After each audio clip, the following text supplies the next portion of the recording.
해 아래에서 우리가 산다는 것이 무엇인가를 지금 전도서를 통해서 배우고 있습니다. 우리는 그저 한 세대를 살아갈 뿐입니다.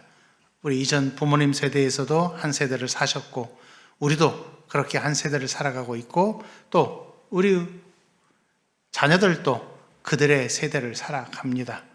왜 이렇게 말씀을 드리느냐 하면 전도서가 우리에게 가르쳐주는 바는 분명합니다. 그것은 이전 세대나 현 세대나 다음 세대나 모두가 똑같은 삶을 살고 있다는 것입니다. 왜 똑같은 삶을 살고 있을까요? 그것은 다른 것이 아닙니다. 자기에게 주어져 있는 현재 삶에만 치중하여 살고 있다는 것입니다. 우리는요, 사실 엄밀한 의미에서는 미래를 준비하지 않습니다. 왜냐하면 지금 현재를 살아가기도 급급하기 때문에 그렇습니다. 내가 지금 이렇게 살고 있으니까 우리 후세대는 이렇게 살지 않았으면 좋겠다 하면서 미래를 우리가 준비해 놓고 그 후세대들이 그것을 누리면서 살아갈 수 있도록 하면은 참 좋을 텐데, 그리고 현실에서도 그렇게 생각하는 분들이 가끔씩 있기는 합니다. 그러나 항상 우리에게 어떤 한계가 놓여 있는데 그 한계는 무엇이냐 하면은 죽음의 장벽이 우리 앞에 있다는 사실입니다. 그렇기 때문에 이러한 죽음을 생각하다 보면은 그래, 그냥 내 인생이 뭐 얼마나 남아있다고, 그리고 내가 뭐 미래를 굳이 준비해서 우리 후배들에게 남겨주어 봐야 그들도 똑같이 살아갈 건데 내가 굳이 준비할 필요가 있겠느냐 하는 그런 생각을 하기도 한다 하는 것입니다. 그래서 전도서 1장 9절과 10절에서 우리가 이 내용을 배웠잖아요. 이미 있던 것이 후에 다시 있겠고 이미 한 일을 후에 다시 할지라. 해 아래에는 새 것이 없나니 무엇을 가리켜 이르기를 보라 이것이 새 것이라 할 것이 있으랴. 우리가 있기 오래전 세대들에도 이미 있었느니라 하는 이 가르침을 우리가 받았던 것입니다. 이전 세대나 지금 우리 세대나 다 똑같다는 이야기입니다. 그 똑같다는 게 무엇이냐면은 뭐 어떤 물건들이나 어떤 우리가 살아가기에 편리한 도구들이 뭐 그 이전에도 있었고 지금도 있었고 그런 차원이 아니라 우리가 사는 이 삶에 대한 태도가 똑같다는 이야기입니다. 과거나 지금이나 우리가 이 인생을 바라보는 삶은요, 가장 첫 번째로 오래 살고 싶어 합니다. 오래 살고 싶어 한다는 것은 죽고 싶은 마음이 없다는 거예요. 이게 바로 옛날이나 지금이나 똑같다는 겁니다. 이전 세대에도 있었고 지금 세대에도 있고 그리고 이 다음 세대에도 똑같이 그런 생각을 가지고 살아갑니다. 그러다가 언제쯤 이걸 마감을 하느냐 하면은 이 인생이, 이 육신이 아무것도 할 수 없을 때, 그때서야 겨우 조금 포기를 한다 그 말이에요. 그러면 이러한 해 아래에서의 삶의 특징을 전도자가 우리에게 가르쳐주고 있다면 우리는 그것을 통하여서 내 삶을 다시금 바라볼 필요가 있다는 것입니다. 우리에게 그러면 아무런 소망이 없느냐? 해 아래에서 타락한 인생으로 살아가고 있을 때에 나에게 소망이 없다면 그저 즐기면 되지 않겠느냐 하는 그런 생각을 할 수도 있지만은 전도자는 그렇게 말하고 있지 않습니다. 왜냐하면 해 아래에서 사는 인생은 두 부류가 있는데, 하나의 부류는 그 타락함 가운데 있어서 하나님을 믿지 아니하고 자기의 삶을 살아가는 사람들이 있고, 또 하나의 부류는 누구냐 하면은 예수 그리스도 안에서 구속함을 받아서 새로운 생명을 얻어서 새로운 생명을 가지고 살아가는 부류가 있다는 것입니다. 그렇다면 믿지 않는 자와 믿는 자가 있는데 이 두 부류의 그 생각 자체가 완전히 판이하게 다르기 때문에 어느 쪽으로 가느냐, 즉 이쪽으로 가느냐 이쪽으로 가느냐, 그 방향을 어떻게 잡아가느냐 하는 것이 현재 우리 성도들에게 주어진 숙제인 것입니다. 그래서 이 숙제를 해결하기 위해서, 그리고 이 숙제를 감당하기 위해서 전도자가 7장부터 시작하여서 현재의 삶에서 우리에게 필요한 것이 무엇인가를 가르쳐주고 있는 것입니다. 그것이 무엇입니까? 우리는 땅에서 살고 있다는 것입니다. 이 말이 무엇인가를 몇 주에 걸쳐서 말씀을 드렸지요. 하늘에서는 하나님이 계시면서 우리는 땅에 있기 때문에 우리 인생은 한계 속에 있다는 거예요. 이 한계를 인정하자는 것입니다. 그 가장 큰 한계는 나에게는 곧 죽음이 다가올 것이다 라는 것이고, 이 육신으로는 할 수 있는 것이 그리 많지 않다는 것입니다. 왜냐하면 하나님께서 굳게 하신 것을 내가 내 힘으로 펼 수 없기 때문에 그렇습니다. 그리고 하나님께서 정해놓으신 계획이 있고 진행하는 방식이 있기 때문에 그것을 우리가 넘어가서 하나님 앞에 항변하면서 그걸 고쳐달라고 할 수 없다는 사실입니다. 이것이 우리 인간에게 지금 주어져 있는 한계인 것이고, 이 한계를 인정하고 나가는 것이 성도가 성도로서 이 땅에서 사는 삶의 시작인 것입니다. 이것을 놓쳐버리게 되면 우리는 세상 사람들하고 똑같이 살아가게 될 것이고, 그러한 똑같은 모습 속에서 왜 하나님은 나에게 이러한 것을 해주시지 않느냐라는 불평을 계속해서 하게 될 뿐입니다. 그러면 성도로 살아가는 삶에 있어서 기쁨이 없어요. 내가 하나님의 백성이 되었다는 그러한 만족감이 없이 하나님은 나를 버리신 것 같아. 어떻습니까? 이런 생각으로 점철이 되면서 내 인생은 불행하다, 불행하다, 불행하다, 이런 식으로만 우리가 착각하면서 산다 하는 것입니다. 그런데 전도서를 읽어보니까 전도자가 꼭 그렇게 말하는 것 같은데 그게 아니라는 것을 우리는 지금까지의 말씀을 통하여서 배웠습니다. 그리고 오늘 본문에서 더욱 그것을 견고하게 우리에게 가르쳐 주는데, 오늘 본문의 결론은요, 딱 한 가지입니다. 현재를 즐기면서 살아야 한다, 이것입니다. 다시 말씀드립니다. 우리 성도는요, 해 아래에서 이 땅에서 살고 있을 때 육신으로 사는 삶을 사는 동안에 현재를 즐겨야 한다는 것입니다. 이것은요, 쾌락주의를 말하는 것이 아닙니다. 고대 그리스의 철학자들이 말했던 그 에피쿠로스 학파들이 말했던 쾌락주의가 있습니다. 현재를 즐기자, 먹고 즐기는 것, 이것이 우리에게 행복이니까 먹고 즐기자라고 말을 했지만은 이들의 착각이 무엇이냐 하면은 이들에게는요, 미래가 없어요. 그냥 죽으면 끝이기 때문에 현실의 삶에서 내가 먹고 마시고 즐기고 내가 하고 싶은 대로 다 하자는 것입니다. 물론 성경은 우리에게 그렇게 말하지는 않습니다. 전도자가 우리에게 말하는 것도 똑같아요. 너가 하고 싶은 대로 하라는 것이 아닙니다. 중요한 것은 왜 그런 생각을 가지게 되었느냐라는 것입니다. 우리 성도에게 있어서 현재를 즐겨야 한다는 그 의미가 무엇이냐라는 것입니다. 그것은 우리에게 분명히 다음 세대가 있기 때문에 그렇습니다. 우리 구주께서 다시 오신다는 소망이 우리에게 있지요. 그리고 우리는 주님이 오시면은 우리는 이제 앞으로 영원토록 살아가게 될 것입니다. 이것이 우리에게 지금 현재 주어져 있는 가장 큰 소망입니다. 이것이 있느냐 없느냐에 따라서 우리가 현재의 삶을 어떻게 바라보느냐, 이런 차이가 드러나게 될 것입니다. 소망이 없으면 그냥 먹고 즐기자가 되는 것이고, 다른 사람들에게 해를 입히든지 말든지 나만 좋으면 된다는 식으로 이렇게 살아가게 된다는 것입니다. 그러나 우리에게는 분명한 미래의 소망이 있기 때문에 하나님의 일하심이 어떠한지 우리가 정확히 알 수는 없지만, 하나님은 분명히 나에게 우리의 미래를 보장해 주셨고, 그리고 그것을 위해서 독생자를 다시 보내실 것이고, 그리고 우리는 주님을 만날 날을 소망하면서 지금 여기에서 살아가고 있다는 것입니다. 그래서 우리가 미래에 대한 소망을 가지고 살 때 이 현재의 삶에서 가장 먼저 생각해야 될 것이 무엇이냐 하면은 8장 16절부터 9장 1절까지에서 말하고 있는 대로 우리 인생은 수고로운 삶을 살 수밖에 없다는 것입니다. 그리고 이러한 수고로운 삶을 살아가고 있지만은 이 수고로운 삶에 대한 보상이 있느냐? 내가 원하는 대로의 보상은 있지 않다는 것입니다.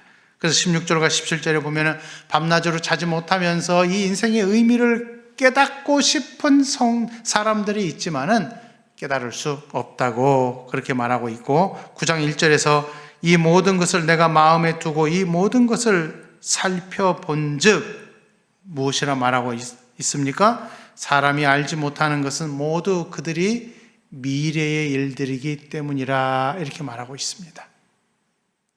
미래에 일어날 일들이기 때문에 지금 현재로서는 미래의 일들을 알만한 것이 없고, 그리고 인생의 참된 의미를 온전히 깨달을 만한 사람들은 아무도 없다고 전도자가 말하고 있는 거예요. 왜 그렇습니까? 이것은 하나님께서 그렇게 정하셨기 때문에 그렇습니다. 전도서 3장 11절을 보게 되면은요, 하나님이 모든 것을 지으시되 때를 따라 아름답게 하셨고 또 사람들에게는 영원을 사모하는 마음을 주셨느니라. 그러나 하나님이 하시는 일의 시종을 사람으로 측량할 수 없게 하셨도다 이렇게 말하고 있어요. 이것이 우리에게 주어져 있는 하나의 진리입니다. 그 다음에 7장 13절에서는 이렇게 말하고 있습니다. 하나님께서 행하시는 일을 보라. 하나님께서 굽게 하신 것을 누가 능히 곧게 하겠느냐 이렇게 말씀하시는 것은 하나님께서 정해놓은 영역이 있다는 것이에요. 그래서 하나님이 정해놓으신 그 영역을 우리 인생이 넘어갈 수 없도록 하나님이 막아 놓으셨다는 것입니다. 이것이 바로 인생이 가지고 있어야 될 진리 가운데 하나입니다. 그런데 우리가 생각하는 것은 무엇입니까? 항상 미래의 일을 알고 싶어 하는 거예요. 10분 후에 어떤 일이 일어날까? 내일 어떤 일이 일어날까? 한 달 후에 우리에게 어떤 일이 일어날까? 우리의 자녀가 이랬으면 좋겠다. 그리고 우리의 가정이 이랬으면 좋겠다. 또 우리 사업이 이랬으면 좋겠다 하면서 항상 염려하고 걱정하는 것이 무엇입니까? 미래의 일이에요. 그렇죠? 그런데 여러분이 경험하여 알고 계시지만 염려하고 걱정한다고 해서 그 일이 해결이 되었습니까? 염려하는 이 순간을 통하여서 한 달 후에 일이 해결이 되더라 이런 고백을 하실 분이 누가 계십니까? 아무도 없어요. 우리는요, 염려하고 걱정한다고 해서 그 일을 해결할 수만 있다면 다 그렇게 하지요. 그러나 하나님께서 그걸 막아 놓으셨어요. 그리고 하나님이 약속하신 바는 딱 하나예요. 내가 너에게 나의 은혜를 베풀어 주리라. 이거예요. 너가 살아가는 데 필요한 것을 내가 공급해 주겠노라. 이 약속 한 가지를 하셨어요. 다만 너는 나의 영역을 넘어오지 마라. 내가 그것은 너에게 허락하지 않노라. 이렇게 말씀하셨단 말입니다. 그런데 우리 인생은 어때요? 눈앞의 일들을 모르니까 항상 염려하고 근심하고 걱정하는 일들도 가득한 거예요. 그러니까 하나님이 하시는 말씀이 무엇이냐면 그런 것 좀 하지 마라.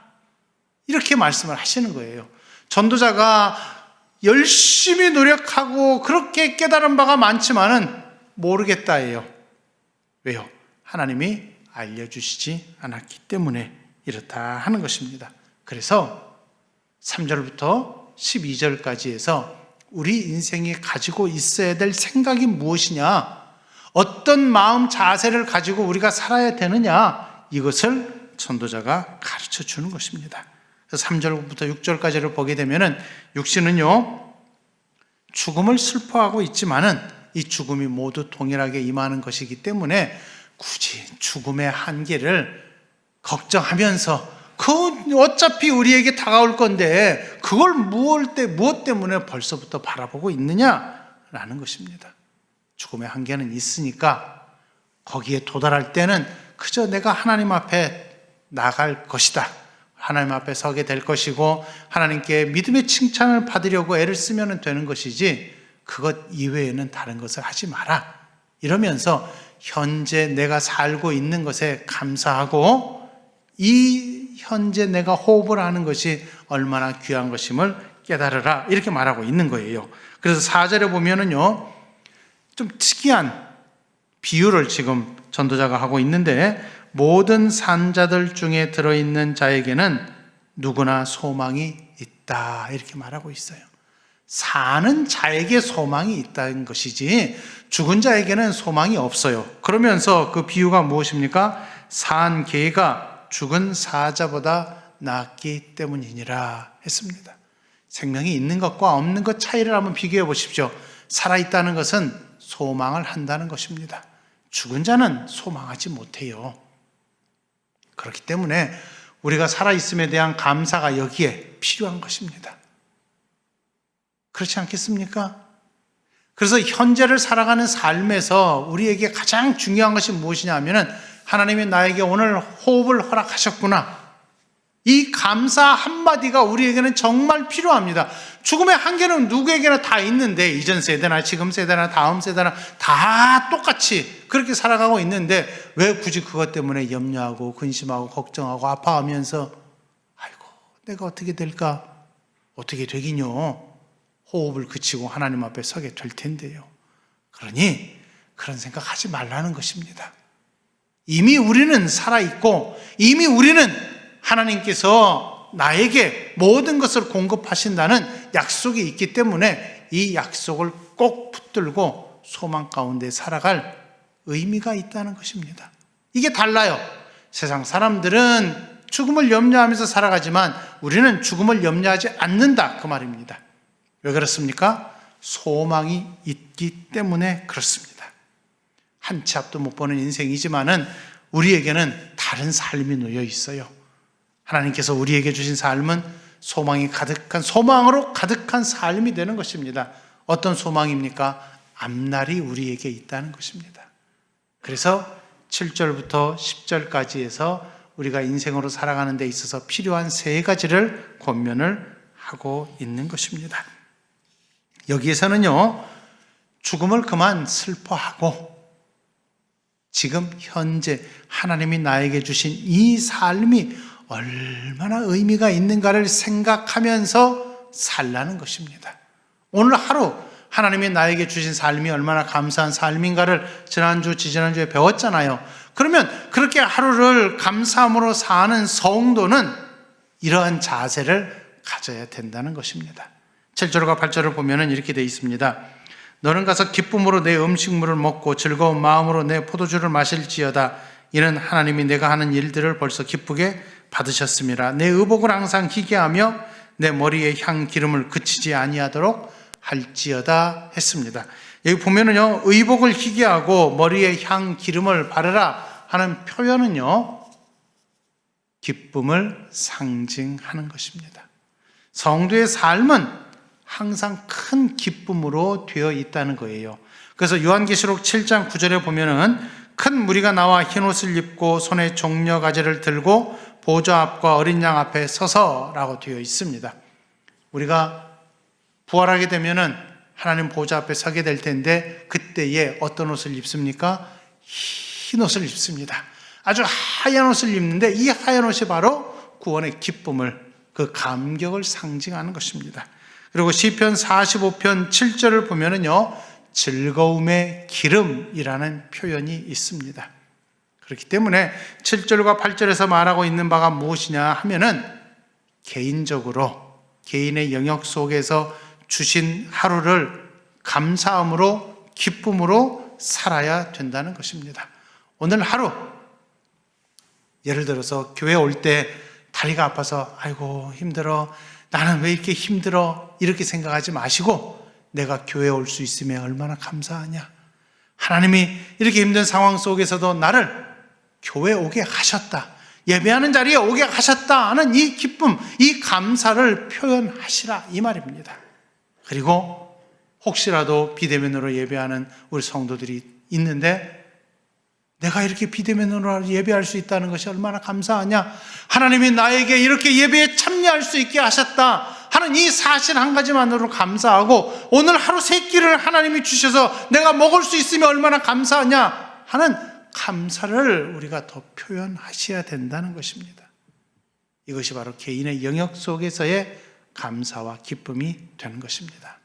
그 다음에 9절에서는 무엇을 말하고 있느냐 하면은 가정에서의 기쁨과 감사를 누리라고 말하고 있습니다. 내가 사랑하는 아내와 함께 즐겁게 살지어다 했습니다. 그러면서 그것이 내가 평생의 해 아래에서 수고하고 얻은 내 몫이니라 했습니다.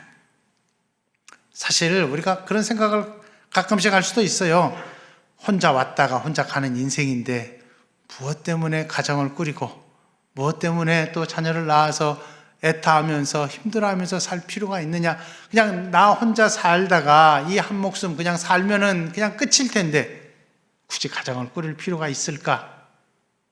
이렇게 생각하는 분들도 있기는 합니다. 그러나 하나님의 창조 질서를 보게 되면은 분명히 하나님은 가정을 세워서 그 가정을 통하여서 후손을 낳고 하나님을 섬기는 그 믿음을 자녀들에게 양육하고 가르침으로 말미암아 그리고 전달함으로 말미암아 이 온 세상이 하나님의 영광으로 가득하기를 원하셨습니다.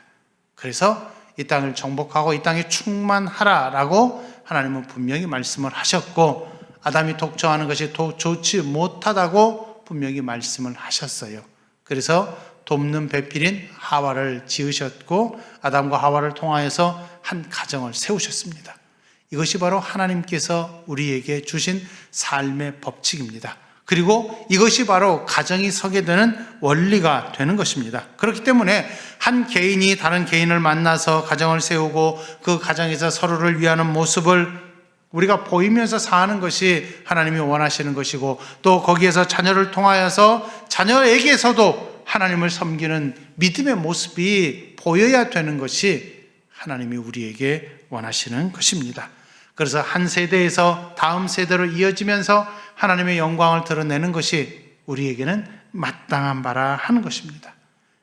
이것이 바로 하나님께서 가정을 통하여서 우리가 누리기를 원하시는 기쁨이 된다 하는 것입니다. 이것이 바로 해 아래에서 볼 때에 우리 인간이 볼 때에 타락한 인생이 볼 때에는 수고하고 얻은 몫인 것 같지만은 그래요, 맞아요. 수고하고 얻은 몫이긴 하지만 중요한 건 하나님이 허락하셨다는 사실입니다. 그렇기 때문에 이러한 수고로움 속에서 하나님이 허락하신 기쁨을 누리는 것이 우리 성도들에게는 마땅한 바라 하는 것입니다. 세 번째로는 10절에서 뭘 말하고 있느냐 하면은 노동의 기쁨을 우리에게 가르쳐 주고 있습니다. 내 손이 일을 얻는 대로 힘을 다하여 할지어다. 사실 일하고 싶은 사람은 아무도 없잖아요. 일 안 해도 그냥 먹을 것 주면은 참 좋겠습니다. 일 안 해도 국가에서 돈 주면은 좋겠지요. 실업급여 같은 거 주면은 우리가 그거라도 충분히 먹고 살 수 있으면 좋겠어요. 그러나 그렇지 않습니다. 에덴 동산에서 아담과 하와가 일을 했을까요? 안 했을까요? 에덴 동산에서도 분명히 일을 했습니다. 밭을 경작하라고 했거든요. 그 말은요, 노동은 창조 때부터 타락하기 이전부터 이미 있었던 것입니다. 하나님께서 그래서 우리에게 주시는 것 중에 하나가 바로 노동의 기쁨입니다. 물론 타락했기 때문에 노동을 한다 할지라도 이마에 땀을 흘려야 겨우 먹을 것을 얻을 뿐입니다. 그러나 이제 우리가 들어갈 새하늘과 새 땅에서는 그런 노동을 한다 할지라도 거기에는 풍성한 은혜가 있는 것이고 그 노동의 기쁨을 누리면서 거기에서 밭을 경작하게 될 것입니다. 이것은 창조 때 에덴 동산에서 아담과 하와가 처음 가지고 있었던 것이 이제 새하늘과 새 땅에서 완성이 됨으로써 이 노동의 기쁨, 이 가정의 기쁨이 우리에게 더욱 풍성하게 드러나게 될 것입니다. 그렇다면 미래를 소망하는 성도라고 한다면은 현재 나에게 주신 이 하루의 삶이 얼마나 감사한 삶인가를 생각을 해보면은 내가 하루 일할 수 있음에 대한 감사가 또한 있어야 된다는 것입니다. 물론 우리가 꼭 직장을 다녀야만 이러한 일을 하는 것은 아닙니다.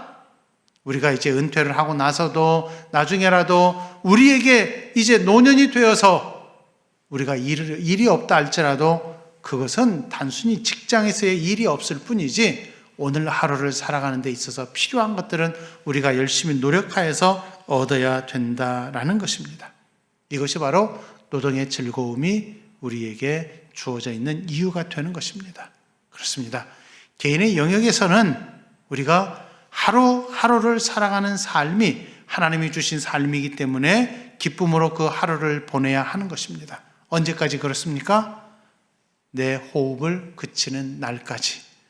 언젠가는 호흡이 그치니까 그러한 생각은 이제 그만 접어두고 현재를 살자 그 말입니다. 그리고 오늘 현재를 살면서 하나님이 나에게 가정의 기쁨을 허락하셨기 때문에 가정 안에서 이 가정을 통하여서 하나님의 영광을 드러내며 살자는 것입니다. 그리고 오늘 하루를 살아가면서 하나님이 나에게 노동의 기쁨을 허락하셨기 때문에 이 노동의 기쁨을 통하여서 오직 하나님께서 주신 그 은혜만 생각하며 살자 이것입니다. 이것이 바로 해 아래에서 살아가고 있지만, 그래서 하나님께서 우리의 모든 삶을 막아놓으셨기 때문에, 한계가 있기 때문에 내가 미래의 일들을 정확히 알지 못한다 할지라도, 그래서 그 11절과 12절에서 다시 그렇게 이야기를 하거든요.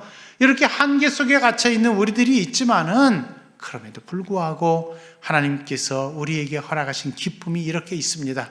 그러니 우리가 하나님께서 주신 기쁨을 누리면서 사는 것이 미래를 소망하는 성도의 마땅한 본분이라 하는 것입니다. 이것을 기억하는 것이 마땅하고 또 이렇게 우리는 그래서 살아가야 하는 것입니다. 이 모든 결론이 어디에 나와 있을까요? 시편 23편 5절과 6절에 나와 있습니다. 우리 화면을 보면서 같이 한번 읽어보도록 하겠습니다. 주께서 내 원수의 목전에서 내게 상을 차려주시고 기쁨을 내 머리에 부으셨으니 내 잔이 넘치나이다. 내 평생의 선하심과 인자하심이 반드시 나를 따르리니 내가 여호와의 집에 영원히 살리로다. 아멘. 자, 내 원수 앞에서 주께서 내 앞에 상을 차려주십니다. 상을 차려준다는 것은 내가 먹고 살아갈 수 있도록 모든 필요를 채워주시는 것을 말하죠. 또 기름을 내 머리에 부으신다는 것은 아까 우리가 개인적인 기쁨을 이야기를 했었죠. 즐거움의 기름이라고 시편 45편 7절에서 우리가 보았죠. 그렇다는 이야기는 여기에 하나님이 영원토록 우리에게 허락하시는 기쁨이 있다는 사실입니다. 내 잔이 넘친다는 것은 내가 현재를 살아가는 이 삶에서 하나님이 우리에게 풍족한 은혜를 늘 베풀어 주심으로 말미암아 우리에게 부족함이 없다는 것입니다. 그래서 우리는 무엇을 고백할 수 있습니까? 6절의 말씀, 내 평생의 선하심과 인자하심이 반드시 나를 따를 것입니다. 이게 현재의 삶이에요.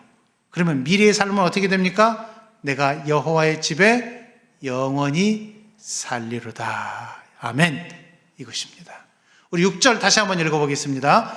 내 평생의 선하심과 인자하심이 반드시 나를 따르리니 내가 여호와의 집에 영원히 살리로다. 아멘. 이 말씀을 기억하면서 나는 해 아래에서 살고 있습니다. 그리고 하나님은 하늘에 계십니다. 이걸 기억하십시오. 땅에 살고 있는 인생으로서 우리에게 주어진 지혜가 무엇이냐면 하루의 삶을 기뻐하는 것입니다. 내가 오늘 하루 먹고 마시는 것으로 인하여 기뻐하는 것이고 또 가정에서의 기쁨이 있는 것이고 노동하는 일하는 기쁨이 있다는 것을 기억을 하시면서 하나님이 나에게 모든 것을 채워주실 것입니다. 내 평생의 선하심과 인자하심이 항상 나를 붙들 것입니다. 이것을 믿으시면서 이 믿음을 가지고 하루를 기쁨으로 사시고 오늘 하루가 하나님이 나에게 주신 선물이구나 하는 이 고백이 저와 여러분에게 날마다 있기를 간절히 바라겠습니다. 기도하겠습니다. 하나님 아버지, 내 인생을 이렇게 책임지신다니 얼마나 감사한지요. 하나님께서 우리 인생 가운데에 베푸신 은혜가 이렇게 크다는 것을 또 배웠습니다. 전도자를 통하여서 우리 인생의 의미를 다시 한번 생각하게 하시고 인생의 의미가 무엇인가를 밝히 깨닫게 하셔서 하루의 삶이 하나님이 주신 선물임을 배웠습니다. 기쁨으로 늘 살아가게 하시고 가정에서의 기쁨을 누리게 하시고 일의 기쁨을 누릴 수 있도록 도와주시어서 우리 인생이 이렇게 하나님께 붙들려 있어서 하나님의 평생의 선하심과 인자하심이 언제나 나를 붙드신다는 이 사실을 놓치지 아니하도록 하시고 그래서 하루하루의 삶을 감사함으로 사는 우리 성도들이 다 되게 하옵소서. 나 같은 것을 붙드시는 하나님의 은혜를 기억하면서 언제든지 내가 여호와의 집에 영원토록 살리라 하는 이 감사함의 고백이 우리의 이 소망이 언제나 우리에게 끊이지 아니하도록 도와주옵소서. 그래서 우리 성도들이 하루를 살아가는 삶에서 참으로 기쁨과 감사로 가득한 삶이 되게 하옵소서. 예수님의 이름으로 기도하옵나이다. 아멘.